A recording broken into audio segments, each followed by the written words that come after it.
చేయండి అమ్మా. Please explain. Varshita చెప్పమ్మా. అక్షర చెప్పాయా నువ్వు? Our project is ఆ, transmission line fault detection. ఆ, If there is any fault in the transmission line, ఆ, we will get to know by blinking of lights. Okay okay. This is our project. This is your project, but blinking of the lights, okay. But if you have, what about the circuit breakers? Have any provision for circuit breakers? Relays, Relay. relays and transformer is there. Transformer also is there. So relay contacts you will give to the circuit breaker.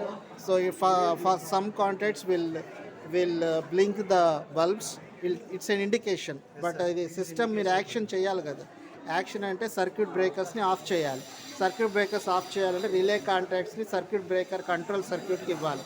So relay వెంటనే contacts వస్తుంది, circuit breaker of అయిపోతుంది. So the line will be dead.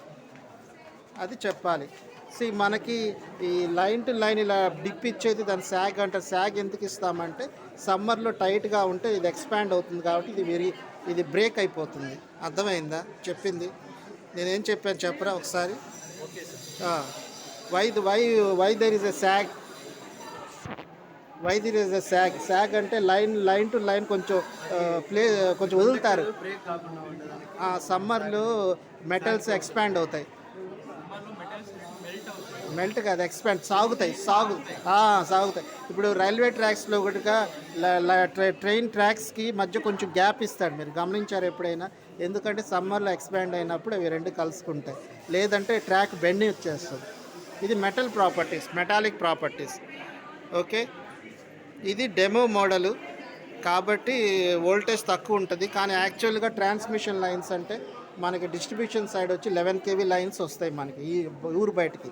దాన్ని మనం ఆ ట్రాన్స్ఫార్మర్కి ఇచ్చి 11 kV/415 down చేసుకుంటాం. మన ఇంటికి ఒక ఫేజ్ ఒక న్యూట్రల్ వస్తుంది, విచ్ ఈజ్ ఆఫ్ 230. అర్థమైందా? సో మన ఇంటి ఊరిలోకి 11 kV లైన్ వస్తుంది. That 11 kV line is going to the transformer, distribution transformer. మన ఇంటి దగ్గర డిస్ట్రిబ్యూషన్ ట్రాన్స్ఫార్మర్ ఉంటుంది కదా, దానికి ఇన్పుట్ 11 kV లైన్ వస్తుంది. ఓకేనా?